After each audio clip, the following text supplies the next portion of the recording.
सभी श्रद्धालु माताओं, बहनों और भाइयों को मेरी ओर से जय माता दी का मंगलमय अभिवादन। नवरात्रि का पावन समय है और वातावरण में भक्ति और शक्ति का अद्भुत संगम व्याप्त है। हम सभी माँ की आराधना में लीन हैं और आज हम सुनेंगे माँ सिद्धिरात्रि की दिव्य और अद्भुत कथा। माँ सिद्धिरात्रि नवरात्रि के 9वें दिन पूजित होती हैं। सिद्धियों को प्रदान करने वाली, भक्तों को कल्याण देने वाली और हर दुख को हरने वाली माँ का स्मरण करते ही हृदय में अद्भुत शांति और शक्ति का संचार होता है।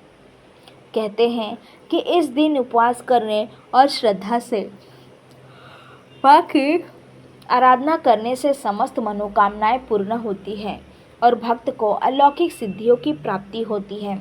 माँ सिद्धिरात्रि के ध्यान और पूजन से साधक के भीतर स्थित शक्तियाँ जागृत हो जाती हैं और उसका जीवन प्रभा से अलौकिक हो उठता है।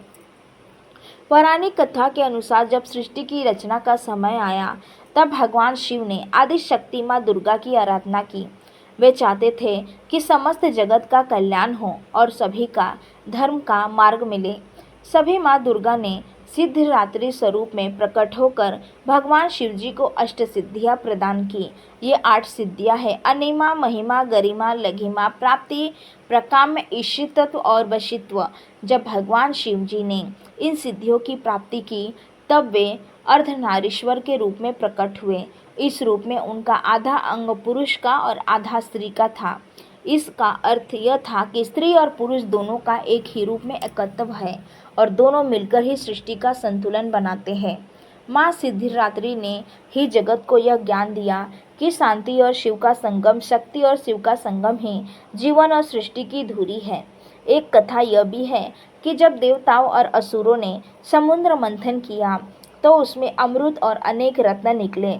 उस समय सभी को अपनी अपनी शक्तियों का एहसास कराने और धर्म की स्थापना करने के लिए माँ सिद्धिरात्रि ने देवताओं को सिद्धियाँ प्रदान की।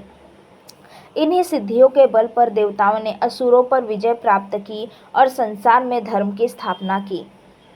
माँ सिद्धिरात्रि का स्वरूप अत्यंत शांत और दिव्य बताया गया है। वे कमल पर आसीन होती हैं। उनके 4 हाथ होते हैं। एक हाथ में कमल, दूसरे हाथ में शंख, तीसरे हाथ में गदा और चौथे हाथ में चक्र रहता है। उनके मुखमंडल पर कल्याण और सौम्यता झलकती है जो भक्तों के मन को मोह लेती है। माँ की कथा का एक और प्रसंग बड़ा अद्भुत है। कहते हैं जब भगवान विष्णु ने नारायण रूप में तपस्या की तब माँ सिद्धिरात्रि उनके सम्मुख प्रकट हुई। उन्होंने विष्णु जी को वह शक्ति दी जिसके सहारे वे सृष्टि की रक्षा कर सकें। इसी प्रकार जब भगवान ब्रह्मा सृष्टि की रचना करने के लिए विचलित हुए तब माँ सिद्धिरात्रि ने उन्हें आशीर्वाद देकर ज्ञान और शक्ति प्रदान की। ब्रह्मा जी ने उनके वरदान से ही समस्त लोगों की रचना की। माँ की कथा केवल देवताओं तक सीमित नहीं, असुरों और मनुष्यों को भी उनकी कृपा प्राप्त हुई। कहते हैं एक बार एक असुर ने घोर तपस्या की और माँ सिद्धिरात्रि को प्रसन्न किया। माँ ने उनसे कहा कि बस मैं तुमसे प्रसन्न हूँ, वर मांग। वह असुर बोला, माँ मुझे ऐसा वर दीजिए कि मैं अपने क्रोध पर विजयी पा सकूँ और धर्म के मार्ग पर चल सकूँ। माँ मुस्कुराई और उसे वरदान देकर उसका जीवन ही बदल दिया। इस कथा से हमें यह शिक्षा मिलती है कि माँ केवल देवताओं और भक्तों की नहीं बल्कि सभी जीवों की रक्षा करती है। भाइयों और बहनों, जब हम इस कथा को सुनते हैं तो यह समझ में आता है कि माँ सिद्धिरात्रि केवल सिद्धियों की दात्री नहीं है बल्कि वे जीवन की दिशा देने वाली, हर कठिनाई से उबारने वाली और धर्म के मार्ग पर ले जाने वाली शक्ति है। उनके चरणों में आस्था रखने से जीवन में संतुलन और शांति आती है। आज नवरात्रि के इस पावन अवसर पर जब हम माँ सिद्धिरात्रि की आराधना करते हैं तो हमारे भीतर से नकारात्मकता मिट जाती है, मन का अंधकार दूर हो जाता है और जीवन में सकारात्मकता, आनंद और शक्ति का संचार होता है। कहते हैं जो लोग श्रद्धा से माँ का ध्यान करते हैं उन्हें आत्मज्ञान प्राप्त होता है और वे संसार की मोह माया से ऊपर उठकर ईश्वर से एक तत्व प्राप्त करते हैं। पुराणों में वर्णित है कि जब भगवान शिव ने सिद्धियों की प्राप्ति की और अर्धनारीश्वर रूप में प्रकट हुए तब उन्होंने संसार को संदेश दिया कि शिव और शक्ति एक ही हैं। जिस प्रकार दीपक और उसकी लौ अलग नहीं हो सकती, उसी प्रकार शिव और शक्ति का भी एक दूसरे से अलग अस्तित्व नहीं है। यह ज्ञान हमें माँ सिद्धिरात्रि के कारण कारण ही मिला। एक और कथा में आता है कि हिमालय पर्वत पर एक बार घोर तपस्या चल रही थी। अनेक ऋषि मुनि वहां ध्यानमग्न थे, लेकिन उन्हें साधना में सफल नहीं मिल रही थी। तभी सभी ने मिलकर माँ सिद्धिदात्री का आवाहन किया। माँ उनके सामने प्रकट हुई और उन्होंने कहा, बच्चों, जब तक तुम अपने भीतर की अहंकार वृत्ति को नहीं त्यागोगे, तब तक साधना सफल नहीं होगी। उन्होंने लघिमा और प्राप्ति सिद्धि का आशीर्वाद दिया, जिससे उनका मन स्थिर हुआ और वे ध्यान में सफल हो गए। यह प्रसंग हमें सिखाता है कि बिना माँ की कृपा के साधना अधूरी है और बिना अहंकार त्यागे भक्ति का मार्ग कठिन है।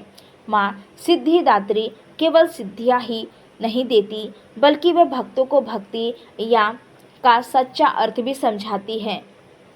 वे बताती हैं कि भक्ति का अर्थ केवल मंत्र जाप या पूजा करना नहीं है, बल्कि अपने हृदय को पवित्र बनाना, दूसरों की सहायता करना और ईश्वर के प्रति सच्चा प्रेम रखना है।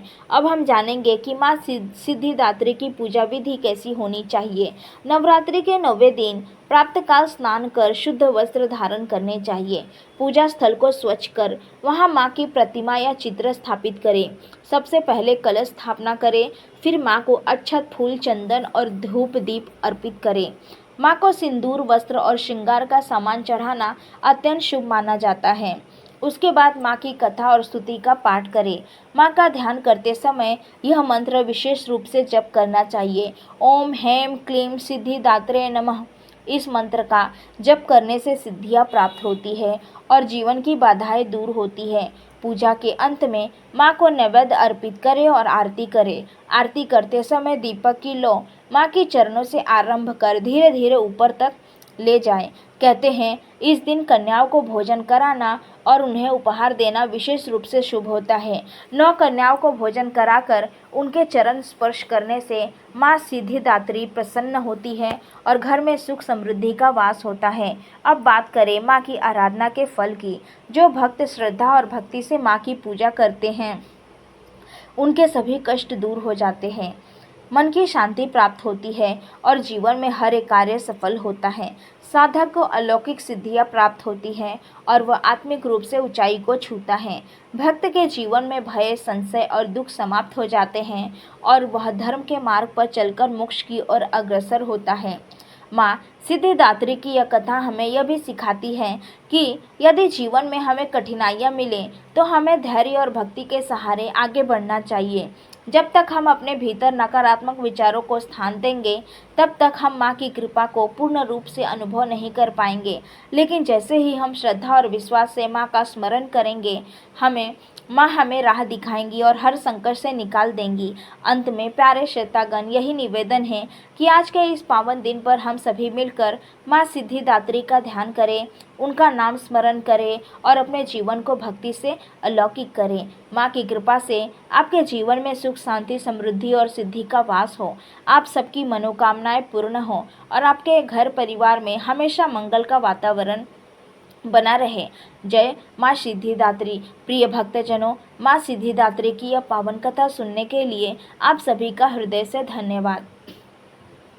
आज आपने माँ की महिमा को सुना, उनके व्रत और पूजन के महत्व को जाना। माँ सिद्धिदात्री अपनी कृपा से हमारे जीवन के अंधकार को मिटाकर ज्ञान, शक्ति और सिद्धि प्रदान करती है। इसीलिए मैं आप सभी से निवेदन करती हूँ कि माँ के इस पावन व्रत को श्रद्धा और भक्तिभाव से करें और माँ के चरणों में सच्चे मन से प्रार्थना करें। अंत में इस कथा का पुण्य सभी श्रोताओं तक पहुँचे, आपके परिवार में सुख, शांति और समृद्धि आए। माँ आपके सभी दुख दूर करें और जीवन में आनंद, सौभाग्य प्रदान करें। बोलिए माँ सिद्धिदात्री की जय।